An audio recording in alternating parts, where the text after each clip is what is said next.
Alright, so I'm going through my toolbox. I've recently acquired a couple more pieces that I needed, and I was going through it to make sure that I had everything. So this is my little down and dirty toolbox that goes with me to the track every day. I highly recommend it because it's always a pain when you show up to the track and something goes wrong, you don't got the parts, and you gotta run around and ask people, and it's easier to just have everything on hand that you need to get the little jobs done. All right, so I start off with like a little $5 toolbox. You can pick those things up at any little, what do you call them, like refab stores or whatever. Pick up one of those. Next thing, easy, towel. Throw that thing in there.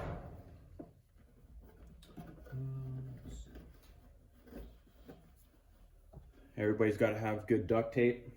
Always comes in handy. This is what I'm currently doing, but I'm going to be switching from the motor oil to gear oil. But this is what I use to lube my chain. And basically what I did is Yamaha doesn't take a full quart. So I just cut the top, and I have a paintbrush in there that I use to basically paint on the oil. That goes with me every time. Good parts cleaner, carb choke. Especially if you're running like a 2-stroke or whatever and it's been sitting, it's always good to have some carb cleaner with you. Again, parts cleaner just always comes in handy, especially if you get like oil, grease, whatever it is.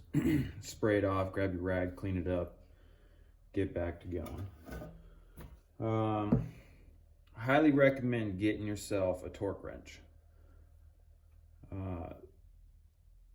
There is a reason why the manufacturers have torque specs, and the Yamaha makes it pretty easy. If you can remember 185, 18, they recommend 15, but I do 18 for the triple clamp bolts, the pinch bolts.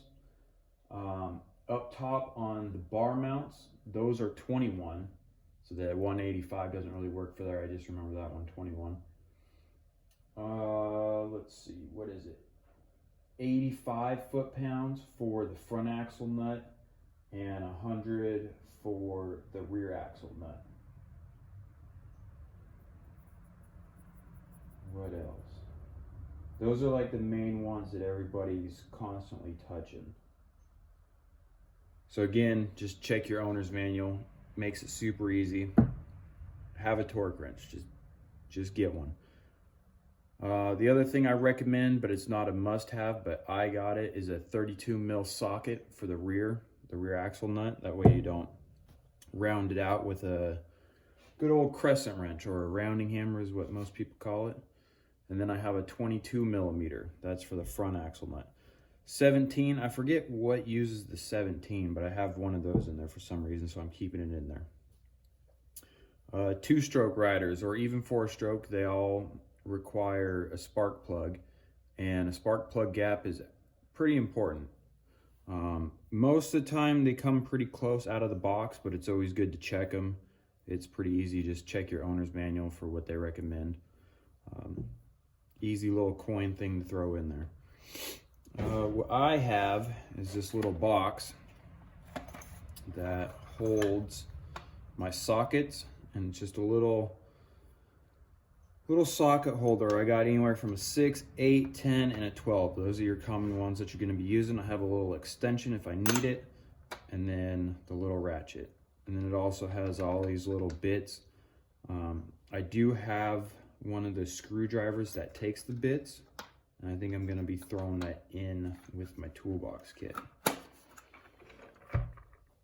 That's just convenient. Otherwise, you can just have all your little sockets, and I got this little T-handle, or you can just get a set of T-handles. Obviously it's up to you, but it just comes in handy. You're going to be using those all the time. I have a tape measure. I use this for sag. And then I guess again with the sockets, I have another one, a bigger one, but I think I'm going to be putting this thing back on the shelf because I don't really need it now that I have my torque wrench.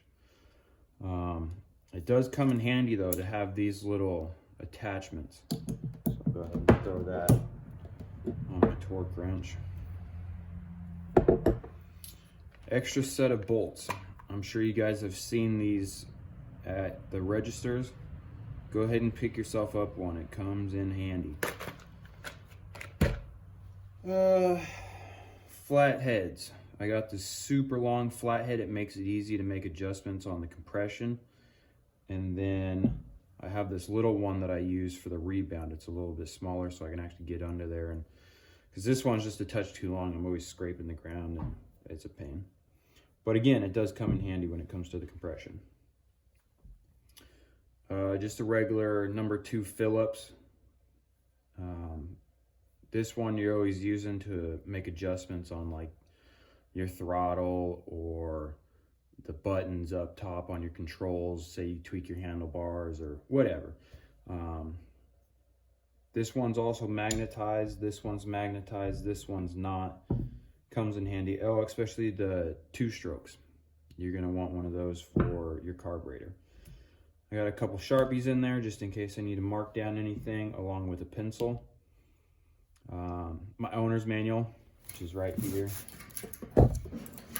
That guy always goes with me as well.